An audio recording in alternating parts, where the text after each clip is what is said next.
It is with great honor and humility that I take the podium this morning to look around and witness so many of you who have so graciously agreed to spend the next 2 days with us. As you selflessly invest your knowledge, expertise, and lived worldviews into Fiji. The brain power and passion in this room today does not have a price tag. And as an economist, I'm keenly aware that the maxim often attributed to Albert Einstein rings truer at this moment than ever before, and I want to quote that. Everything that can be counted does not necessarily count. Everything that counts cannot necessarily be counted, unquote. I wholeheartedly welcome you all again to our inclusive National Economic Summit that has been held after so many years. The gap of more than 10 years for this event is significant. And while our focus now is on the future, not the past, we must take the important step from learning from the past, including what the consequences have been of our failure over that time to maintain an honest and open dialogue to diagnose and address our national problems.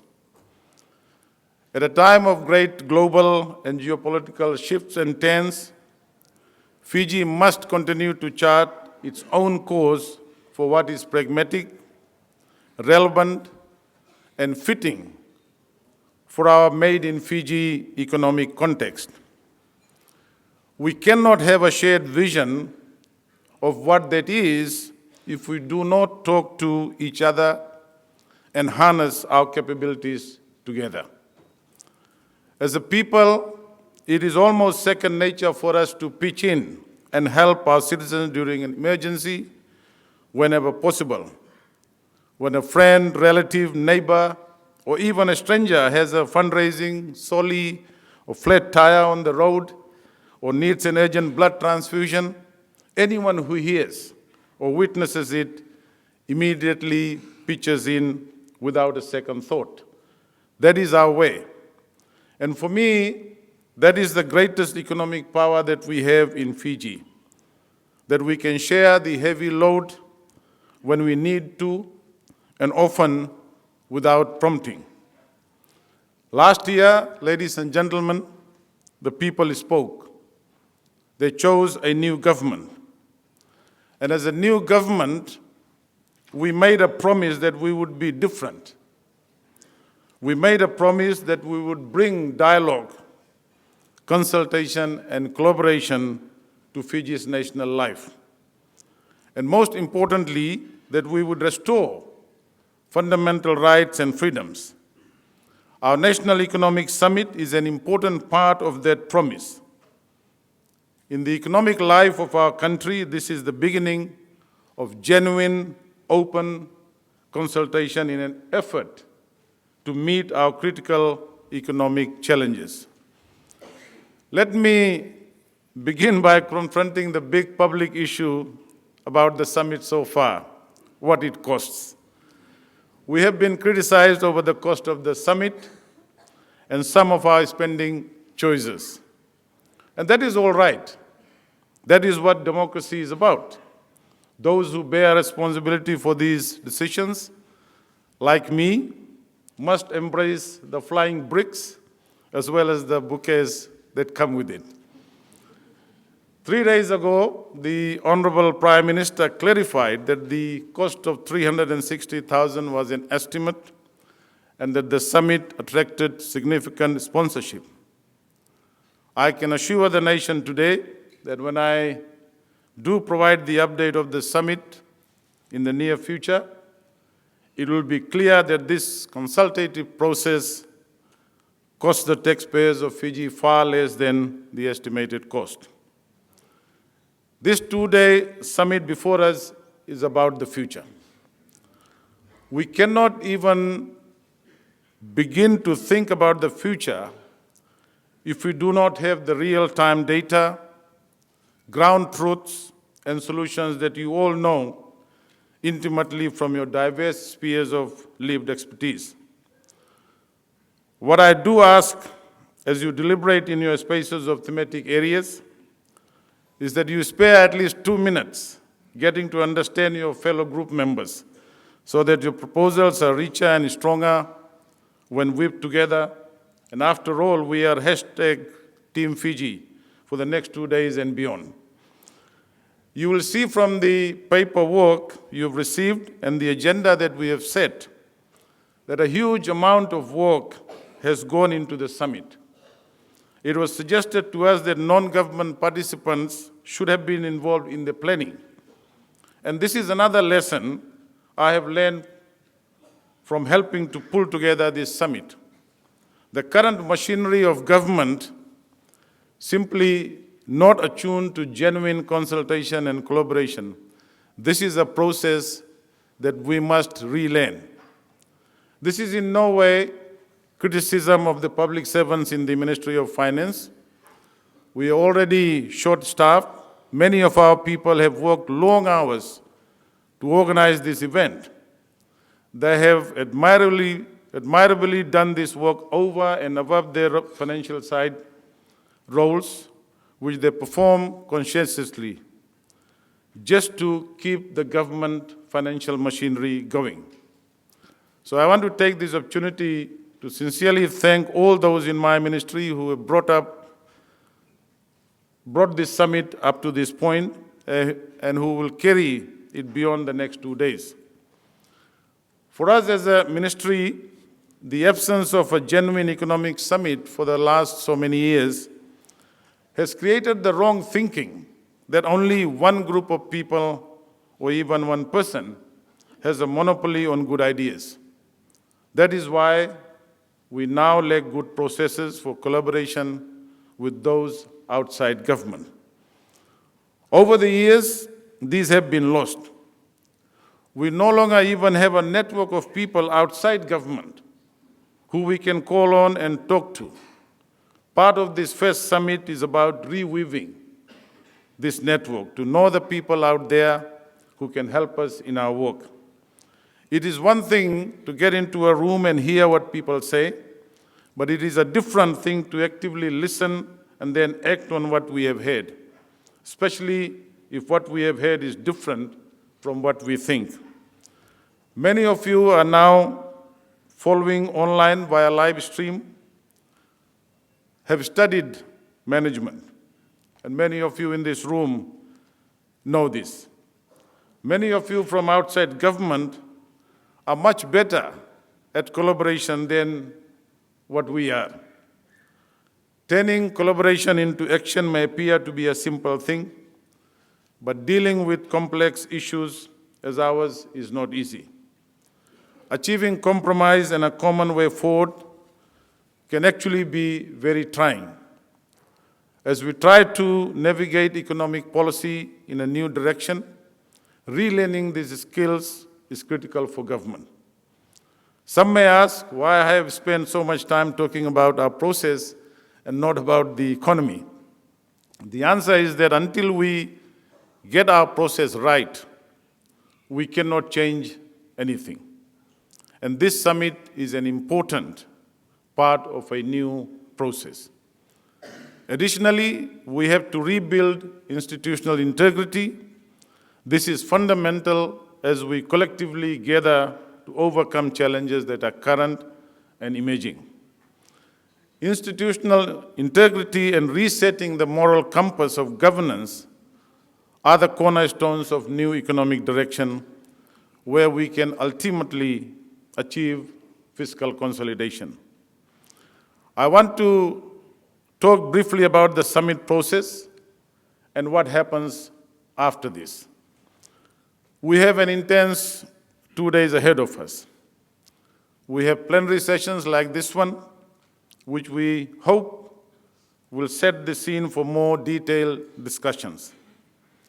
Then we break into groups to discuss issues such as macroeconomic management, key growth sectors, governance and reforms, and human development. We are putting a special focus on critical issues such as water, resource management, transport, energy, and technology. We are also casting a wider net over rural and outer islands, development, land and marine-based economic activities, and a special focus on indigenous participation in business. There are 32 subject areas for discussion. Each summit participant has been allocated a thematic working group, and we invite you to contribute to other groups as well, wherever your expertise and experience can help us. Tomorrow, ladies and gentlemen, when the summit ends, we will issue a communiqué attempting to summarize the conclusions we have reached and the work we need to do. And then the real work begins.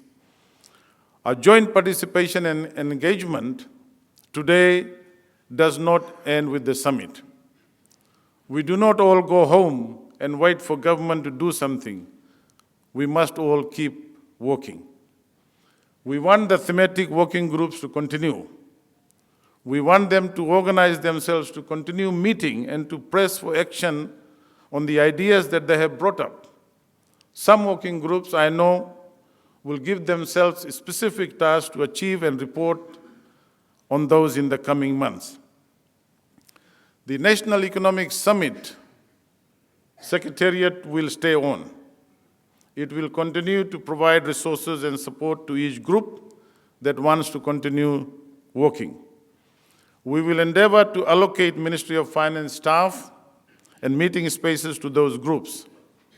And we will assist in the thematic working groups to link up with the relevant line ministries to share the vision. And the next summit will be reporting back on progress. But of course, the Secretariat will be monitoring progress between now and then so that we keep things moving. I want to be very clear about this. This is a new way forward. This is about government working in continuous collaboration with those outside government to help deliver results for government. We know that the government does not have the experience or the resources to do it alone. We do not have the unique perspectives of the private sector, civil society, faith-based cultural groups, and academia. We do not have the wealth of experiences and successes that many of you have and on what will work and what will not work. And that's why this summit, we are saying, help us. I also want to be clear on another change from within this ministry, an end to secrecy and a new attitude of openness. None of this work that we do now or later is secret. In fact, it is the opposite. Policy making and execution must happen in the open. If we need information about what the government does or what it spends, we will try within our means to give you that information. There is no reason to hide it. I humbly ask for continued patience as we try to move the government mindset from secrecy to openness. The public service operates under written and unwritten rules. The way our people can work cannot change overnight. But as a government, we want to be more open and more transparent. We on our side need to understand that if people do not have the information they need, how can they be of help to us? I encourage your working groups to co-opt others outside this summit group to join them. Why not? If there are people whose experience and expertise we need, let us include them. I fully expect that as we go there will be differences and disappointments. Policy making in a democracy is not a smooth path. The government will not be able to take up every suggestion or action point. But what this government wants and what Fiji needs is wide public participation in the process of reshaping our economy. That is what we promised before coming into government, and the summit begins the delivery of that promise. I want to keep my remarks brief because this summit is about the government listening and not speaking. And let me say a couple of things about the second theme of reshaping our future.